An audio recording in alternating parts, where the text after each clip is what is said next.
Greetings folks and welcome to another video. Today's build is absolutely really not a secret, as many people before marveled at how effective pummeling foes with a pair of large chopsticks is.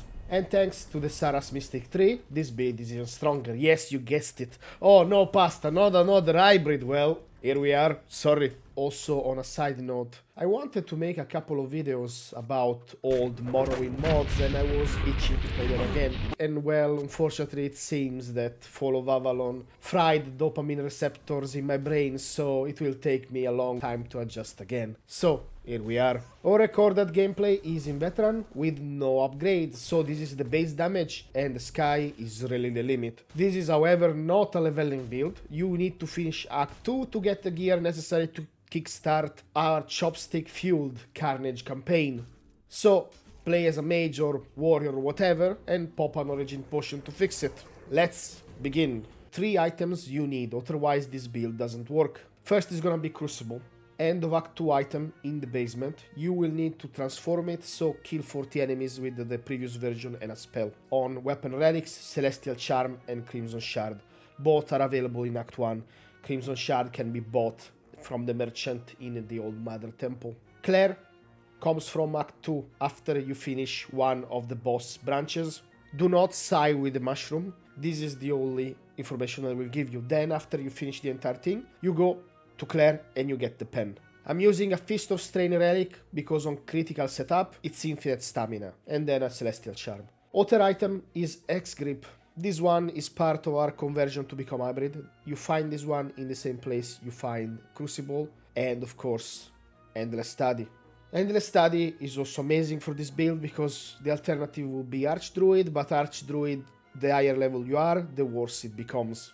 Pendant of Endless Study is in the hidden rabbit room. In the kitchen there is a small fireplace with a fake wall. You go in and then the amulet is gonna be on the shelf where the rabbit room is. Simple. For chest, we're gonna use Doublet of the Last Jest. This comes from the Sir Dagonet crypt in northern area of Act 2. Super easy to get. It will give you a lot of damage and the healing penalty doesn't matter because we use Life Leech anyway. And if you're not using Life Leech and you're using maybe the Crimson Deep chest from finishing Sarras and you want to ditch crit, that is also an option that spares you a lot of points in strength. For Crimson Deep, you need to side with Squidward. For helmet, we're going to use Queen Protector. You need to side with the Queen Bee, so talk to Brock, kill a couple of bees, get the invitation, become a simp, and then you want to farm 1,800 Eternal Cobwebs, which will take a while. If you don't want to do this, of course, just use anything that gives you spell power. For back item, we're going to use the Crafted Winged Cavalier Backplate. It's super easy to craft. It's the reward for doing 2 easy quests for Atli in Act 3. The NPC is going to be here. For rings, we're gonna use 2 pairs of Theod. Theod is from Act 3. It drops from the Cairn monsters. If you just roam around Act 3, you will find them. Act 3 is not a giant map to begin with. For pants and boots, we're gonna use Crystal Walker from Act 3. Crystal Walker is super important on critical chance setup. If you don't want to play crit and go full spell power, you can. I like crit more personally, especially without upgrades. And that is pretty much it for gear. Okay, these are my stats. Strength, endurance are minimum requirement. You need 13 strength to use Last Jest chest. 15 endurance for Crystal Walker. No dexterity or practicality on this setup. Perception minimum requirement is 6 and then it's just spirituality. Let's look at the Sarras points because are super important. Will make the build much stronger. We play as a Mystic, of course. 1 Mana Spring, Recovery. Arcane Smite is what makes this build really good. And even more than other hybrids because we multiply spell power. This one is good, but it will cost you a lot of mana, so if you're using Spellward and Boots, Arcane Smite becomes harder to sustain with Relic Hunter. But Pasta, why didn't you go to the Armor Relic setup? It doesn't matter, slot in a random crap.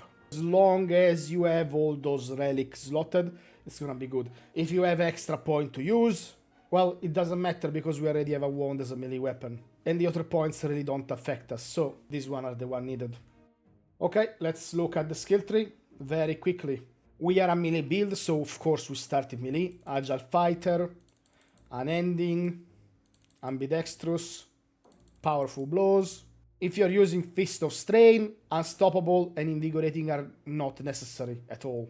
Strike of Luck are still good. Godly Physique, Weapon of the Great Theft, Executioner. In Spirituality, Max Arcane Conduit, 1 point in Mana Battery, Power and Swiftness, Invigorating Energy maxed, Max Arcane Teaching, Max Extra Lucky, Critical Cascade, go for the eyes. In Red Death, Plague Warden, of course, this will save our life. Born in Armor, Inner Strength, 3 points Reputation Affliction, Respite, Critical Aegis, Bloodthirst if you have extra point, Deep Wounds, so you spare yourself a weapon relic, and then of course you can finish taking up stuff in the mini 3 as well. Best offense, there is a lot of things you can do as well, and the Red Death of course is always gonna be free damage for you. This build finished Merlin's Tomb below level 50, can even go farther beyond. If you're playing with no crit, all these points can be moved elsewhere. In Red Death, doesn't matter, you choose. Well, that's it folks, thank you for watching. If you enjoyed this video, please consider leaving a like and maybe even subscribing for more gaming content of questionable and diverse quality. At least I hope it's not gonna be too boring. If you have any question, let me know in the comments below. I'll try my best to come back at you. Unless I'm sleeping, or, well, the flu got me again, so here we are. Have fun playing Fall of Avalon, and I will see you in the next video. Oh my god, Pasta, you sound so down the weather. Where is the energy? Where is the enthusiasm? Well, there, that was all I could offer.